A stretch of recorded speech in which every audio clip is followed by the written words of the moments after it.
ಒಬ್ಬ ಮನುಷ್ಯನ ಹತ್ರ ಒಂದು ಕುದುರೆ ಇತ್ತು. ಅದರ ಎದುರುಗಡೆ ಸ್ವಲ್ಪ ಎತ್ತರಕ್ಕೆ ಒಂದು ಕೋಲ್ ಅಡ್ಡ ಇಟ್ಟರೆ ಅದನ್ನು ಹಾರಿಕೊಂಡು ಹೋಗೋ ಒಂದೇ ಒಂದು ಚಮತ್ಕಾರ ಅದಕ್ಕೆ ಗೊತ್ತಿತ್ತು. ಸ್ವಲ್ಪ ದಿನ ರಸ್ತೆ ಬದಿಲಿ ಈ ಚಮತ್ಕಾರ ಮಾಡಿಸ್ದ ಆತ. ಜನಕ್ಕೆ ಬೇಗನೆ ಬೋರ್ ಹೊಡೀತು, ಯಾರೂ ನೋಡಲಿಲ್ಲ.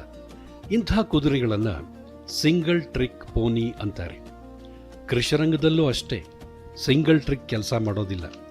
2 ಎಕರೆ ಜಮೀನಿದೆ, ಪೂರ್ತಿ ರಾಗಿ ಚೆಲ್ತೀನಿ, ಇಲ್ಲ ಅಂದರೆ ಅವರೆಕಾಯಿ ಹಾಕ್ಬಿಡ್ತೀನಿ ಅಂದರೆ ಅದು ಜಾಣತನ ಅಲ್ಲ. ಈಗಿನ ಅಗತ್ಯ ಏನು ಅಂದರೆ ಸಮಗ್ರ ಕೃಷಿ. ಅಲ್ಲಿ ರಾಗಿನೂ ಇರಬೇಕು, ಮಧ್ಯೆ ಮಧ್ಯೆ ಅವರೇನೂ ಇರಬೇಕು, ಮತ್ತೊಂದು ಬೇಕು.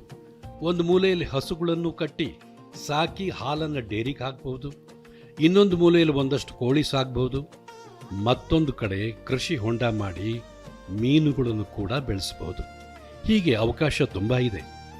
ಯಾರಾದರೂ ನಿಮ್ಮ ಜಮೀನಿಗೆ ಬಂದರೆ ಅಚ್ಚರಿಯಿಂದ ನೋಡ್ತಾ ನಿಂತು ಬಿಡಬೇಕು, ಪ್ರಶ್ನೆ ಮೇಲೆ ಪ್ರಶ್ನೆ ಕೇಳಬೇಕು. ನೀವೇ ನಿಮ್ಮ ಹೊಲಗದ್ದೆಗೆ ಹೋದರೂ ಕೂಡ ಮನೆಗೆ ವಾಪಸ್ ಹೋಗೋದಕ್ಕೆ ಮನಸ್ಸು ಬರಬಾರ್ದು.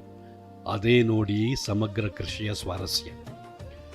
ಕೃಷಿ ಸಾಮಗ್ರಿ, ಯಂತ್ರೋಪಕರಣ ಎಲ್ಲ ಇದ್ರೂ ರೈತ ಕುಟುಂಬದ ಎಲ್ಲರೂ ಹುಮ್ಮಸ್ಸಿನಿಂದ ತೊಡಗಿದ್ರೇ ಸಮಗ್ರ ಕೃಷಿ ಸಾಧ್ಯ. ಸಮಗ್ರ ಕೃಷಿ ಮಾಡಿ ದೊಡ್ಡ ನಷ್ಟ ಕಂಡವರು ಯಾರೂ ಇಲ್ಲ.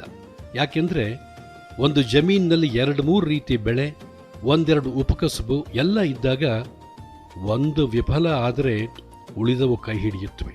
ಅಷ್ಟೇ ಅಲ್ಲ, ರೈತ ಕುಟುಂಬಕ್ಕೆ ಬೇಕಾದ ಆಹಾರ, ಮೇವು, ಸೊಪ್ಪು ಸದೆ, ಹಾಲು ಹೈನ ಎಲ್ಲವೂ ಸಮಗ್ರ ಕೃಷಿಯಿಂದಾನೇ ಸಿಗುತ್ತೆ.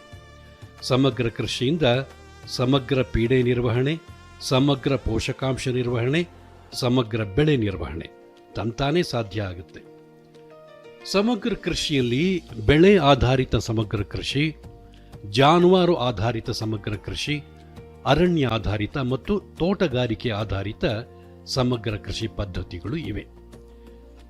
ನಿಮ್ಮ ಪ್ರದೇಶದ ಹವಾಮಾನ, ಮಣ್ಣಿನ ಗುಣ, ಸಂಪನ್ಮೂಲ ಲಭ್ಯತೆ, ಕುಟುಂಬದ ದುಡಿಯುವ ಸಾಮರ್ಥ್ಯ, ಕೂಲಿ ಆಳುಗಳ ಲಭ್ಯತೆ, ನಿಮ್ಮ ಕುಟುಂಬದ ಬೇಡಿಕೆ, ಆದ್ಯತೆ ಇವನ್ನೆಲ್ಲ ನೋಡಿಕೊಂಡು ನಿಮಗೆ ಸರಿಯಾದ ಸಮಗ್ರ ಬೆಳೆ ಪದ್ಧತಿ ಅಳವಡಿಸಿಕೊಳ್ಬೇಕು. ಒಕ್ಕು ಇಲ್ಲ ಮಣ್ಣು ಮುಕ್ಕು, ಇದು ಗಾದೆ ಮಾತು.